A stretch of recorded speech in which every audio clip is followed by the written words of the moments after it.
Hello to everyone on this monthly activity.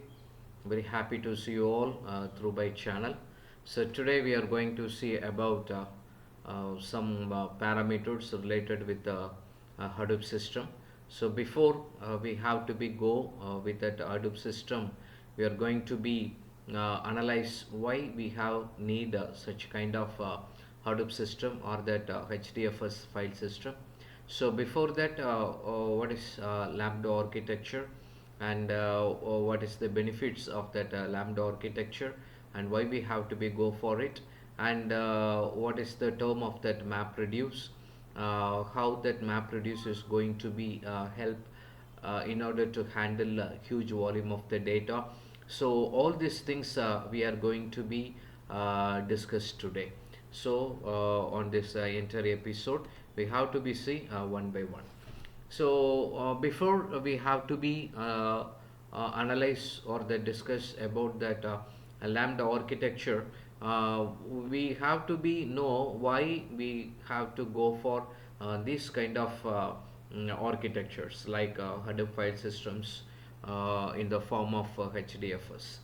The thing is, in our local system, we can able to be save a certain amount of the data. So even though we are having more number of the storage spaces like 1 TB or the 2 TB, so the whatever it may be, but the thing is how much of the volume one desktop or that server or that one cloud that can able to handle, and then how much of the time that will need to retrieve the data, and then how quickly the information that has been retrieved, and how we have to be make that features comparison and feature extractions. So all these things that should be taken into consideration when we have to be think about to handle large volume of the data. So actually, when this kind of that architecture needed, so when the speed of the data is 30,000 GB, that means almost 30 TB of that data per second. You may think about such a scenario may happen in reality. So the answer is true, yes.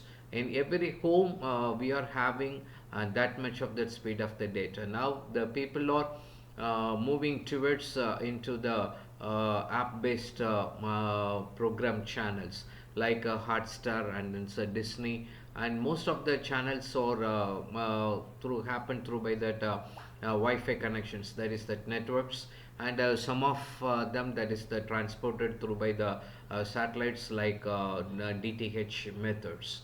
But how this data that has been transmitted to all these kind of the people, and then how many of the people will see? Taken scenario. The thing is, if the India-Pakistan cricket matches is happening, now the entire India will look over into that match. So at least some 1/3 of the people will look over how the match is going on in between India and Pakistan.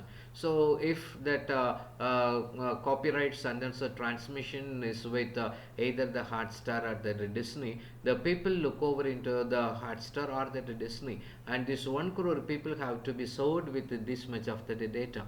So in this moment, 30,000 GB of the data per second seems to be normal, and that is not, we can't able to say that is that optimal. So that is a normal flow of the data we need to transmit that much of the data.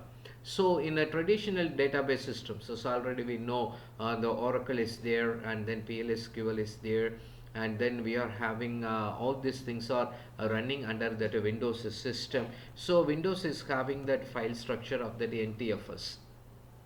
The same way in earlier days, so some of you may know that in the FAT32 system in earlier stages like Windows XP and then Millennium Edition, so all these kind of operating systems runs under the category of the FAT32. So now we are not having this kind of the file systems. Now everywhere we are using the file system is called NTFS, that is the network file systems, that is implemented in Windows 10, 11, and whatever it what kind of the operating system the Microsoft is implementing. So the traditional database systems is not at all sufficient to handle this much of the data transmission. So we need to handle this much of the data by the two technologies. That is, one is called that MapReduce algorithm. This MapReduce algorithm is widely used in database handling, and another one system is called, that is the distributed key or that value stores. So these two technologies that has been implemented in Lambda architectures, either one of the technology that has been implemented in the Lambda architecture or in the Hadoop file systems. So on that next video we are going to be see about, so what are all the architectures and these things.